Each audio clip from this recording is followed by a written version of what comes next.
At just 2 years old, James Leininger began waking up screaming in the middle of the night. Not crying, screaming. His parents rushed into his room night after night as he thrashed in his bed, shouting words no toddler should know. Plane crash, fire. Little man can't get out. These weren't vague fears or childish nightmares.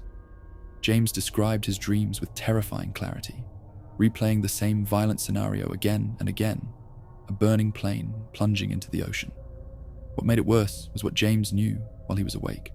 He pointed at airplanes in the sky and named them correctly: Corsair, Mustang, World War II fighter planes most adults couldn't identify. He talked about aircraft carriers, about missions, about being shot down. When his parents tried to brush it off as imagination, James insisted on details that didn't feel imagined. He said his plane was hit by the Japanese. He said it crashed into the Pacific Ocean. And most chilling of all, he said he used to be someone else. James told his parents that his name had been James before, but not this James. He said he flew off a ship called the Natoma Bay. He named a fellow pilot, a friend who flew alongside him. These weren't fragments. They were memories, delivered with the confidence of someone who had lived them. His parents, initially skeptical, began writing everything down. And then they did something they never expected to do. They checked. The Natoma Bay was real. It was a US Navy escort carrier operating in the Pacific during World War II. Records showed that a pilot from that ship had been killed in action after his plane was shot down by Japanese forces. His name was James Houston Jr. He died in 1945, over the Pacific, in a burning plane. The details matched too closely to ignore. James Leininger had never been taught this history. No books, no documentaries, no family stories.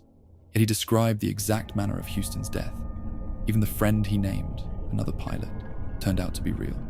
His nightmares slowly faded as he got older, but the memories never fully disappeared.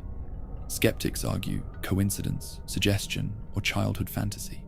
But even they struggle to explain how a toddler could access information so specific, so obscure, and so accurate.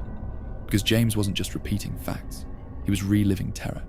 He wasn't curious, he was traumatized. And that's what unsettles people the most about this case. James wasn't remembering a story he'd been told. He wasn't playing pretend. He was remembering something that felt personal, something painful, something final. Because if James Leininger was telling the truth, then his nightmares weren't dreams at all. They were memories. And the life he remembered ended in fire thousands of miles away, decades before he was born.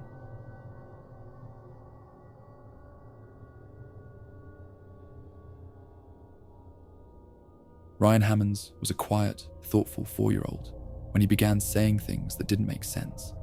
In the middle of the night, he would wake up crying, not from fear, but from longing. He told his mother he wanted to go home. When she asked where home was, Ryan didn't name his bedroom or his house. He said Hollywood, not Disneyland, not a movie he'd seen. Hollywood, the place. Ryan talked about a life that didn't belong to a child.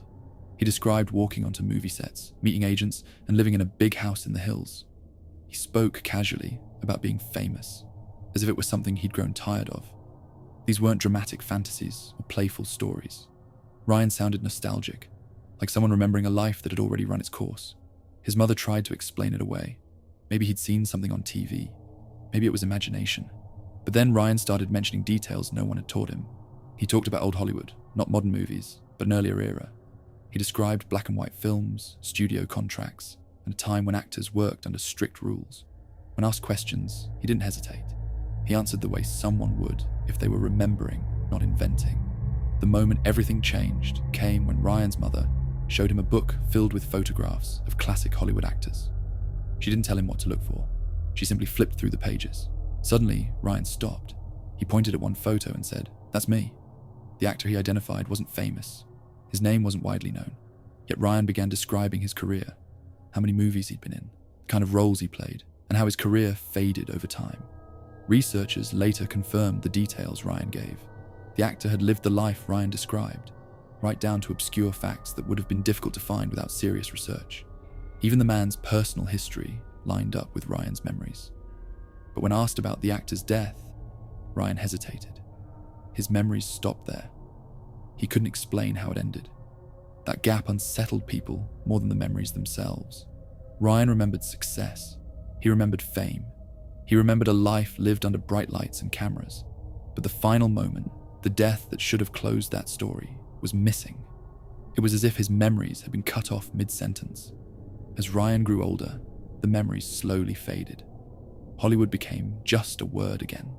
The longing disappeared. But the case remains, because Ryan didn't just imagine being someone else.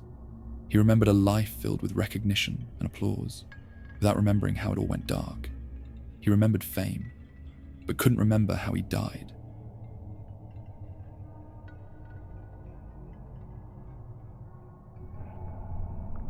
In 1930s, India, a young girl named Shanti Devi began saying things that made the adults around her deeply uncomfortable. From the time she could speak, Shanti insisted that her life did not begin in the home where she was being raised. She claimed she had lived before, as a woman in another city, not in a dream, not in a story, but in a real, ordinary life that had already ended. Shanti spoke calmly and confidently about her other home. She gave the name of the city, Mathura. She described the layout of her house, the streets around it, and even specific details of daily life. Most disturbing of all, she spoke about her husband, naming him without hesitation. She talked about her children, her marriage, and the way she died shortly after giving birth. These were not the kinds of details a child was expected to understand, let alone invent. At first, her family assumed it was imagination, but Shanti didn't grow out of it. As she got older, her memories became sharper, not weaker. She corrected adults when they tried to challenge her. She expressed longing, not curiosity, saying she missed her old life and wanted to return to it. Eventually, word spread beyond her household, drawing the attention of scholars, officials, and investigators who wanted to know whether any of this could possibly be true. A formal inquiry was arranged. Letters were sent to Mathura, and to everyone's shock, a man with the exact name Shanti had given was found. He had in fact lost his wife years earlier during childbirth. Details Shanti had mentioned, from personal habits to family dynamics, matched the man's life with unsettling accuracy. The investigation went further. Shanti was taken to Mathura in person. When she arrived, she didn't hesitate. She led the group through the city streets without being guided. She walked directly to a house she claimed had once been hers. Inside, she identified rooms and objects correctly. When she met the man she said had been her husband, she didn't greet him like a stranger. She spoke to him in private, revealing intimate details of their marriage, things no outsider could have known. Even seasoned investigators were shaken. What disturbed people most was not that Shanti remembered names or places. It was that she behaved as though time itself had folded. She didn't discover her old life. She returned to it.